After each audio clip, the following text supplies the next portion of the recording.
వెనుకబడిన వర్గాల అణచివేతకు వ్యతిరేకంగా, కుల వివక్షకు వ్యతిరేకంగా స్త్రీ విద్య కోసము సాంఘిక ఉద్యమాన్ని నడిపిన మహానుభావుడే జ్యోతిరావు పుల్లే గారు.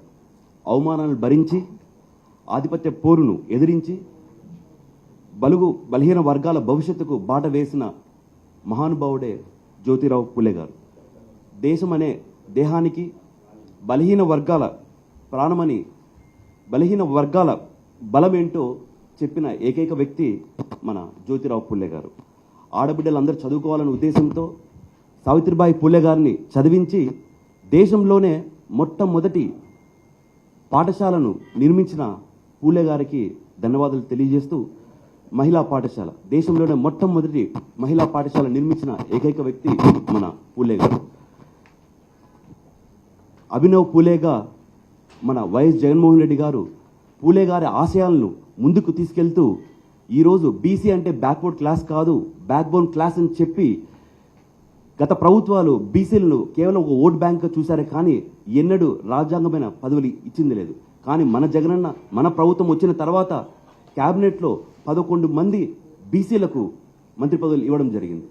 దగ్గర 38 నుంచి 40 మంది బీసీలకు ఎమ్మెల్యేలు చేయడం జరిగింది. 12 మంది ఎమ్మెల్సీలు, అదేవిధంగా 56 కార్పొరేషన్లు పెట్టి 672 మంది డైరెక్టర్లను నియమించిన ఘనత కేవలం అది వైఎస్ఆర్సీ పార్టీ, వైఎస్ జగన్మోహన్ రెడ్డి గారిదే అని ఈ సభాముఖంగా తెలియజేస్తుంది. ఇందులో భాగంగానే బీసీ ప్రైవేట్ బిల్లు దేశంలోనే మొట్టమొదటిసారిగా పార్లమెంట్లో పెట్టింది, అది కూడా మన వైఎస్ఆర్సీపీ పార్టీ అని చెప్పేసి చెప్తున్నాం. ఒక బీసీ అంటే ఒక బ్యాక్వర్డ్ క్లాస్ కాదు, ఒక బ్యాక్ బోన్ క్లాస్. వాళ్ళకి ఖచ్చితంగా మనం అందరం ఉండాలి, వాళ్ళు రాజకీయంగా పైకి తీసుకురావాలనే ఆలోచనతోనే జగన్మోహన్ రెడ్డి గారు బీసీలకు పెద్దపీట వేశాడు. కానీ ఈరోజు మనం అందరం చూస్తున్నాము, మనకు వచ్చే పథకాలు కూడా గడిచిన 2019 నుంచి 2024 వరకు 1,20,00,000 కోట్లు ఒక బీసీలకు డీబీటీ ద్వారా వస్తే, ఈరోజు మనకు రావాల్సిన పథకాలు, మనకు వచ్చే పథకాలు కూడా అమ్మఒడి కావచ్చు, రైతు భరోసా కావచ్చు, పెన్షన్లు కావచ్చు, ఏవైనా సరే నోటికాడిది తీసుకున్న ప్రభుత్వం ఈరోజు కూటమి ప్రభుత్వం. కాబట్టి మనం అందరం కలిసి ఖచ్చితంగా గట్టిగా పనిచేసి 2029లో బీసీలు అందరము మన వైఎస్ జగన్మోహన్ రెడ్డి గారిని ముఖ్యమంత్రిగా చేసుకోవాల్సిన అవసరం ఎంతైనా ఉందనేసి ఈ సభాముఖంగా తెలియజేస్తున్నాను.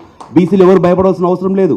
ఈరోజు మీరు అందరూ చూస్తున్నారు, కూటమి ప్రభుత్వం బీసీ, ఎస్సీ, ఎస్టీ, మైనార్టీ ఎన్నో ఇబ్బందులు పెడుతున్నారనేసి, జైల్లో పంపిస్తున్నారనేసి. అయ్యా కూటమి ప్రభుత్వం మళ్ళా చెప్తున్నాము, మా బీసీ, ఎస్సీ, ఎస్టీ, మైనార్టీలకు మీరు పెట్టే ఏ భయానికి మేము భయపడము, ఏడికాడైనా సరే కొట్లాడడానికి బీసీ, ఎస్టీ, మైనార్టీలు ముందుంటామని చెప్పి 2029లో మిమ్మల్ని గద్దెదించి మళ్ళా వైఎస్ జగన్మోహన్ రెడ్డి గారిని ప్రభుత్వం చేసి మా బీసీల సత్తా ఏదో చూపిస్తామనేసి ఈ సభాముఖంగా మరొకసారి తెలియజేస్తున్నాం.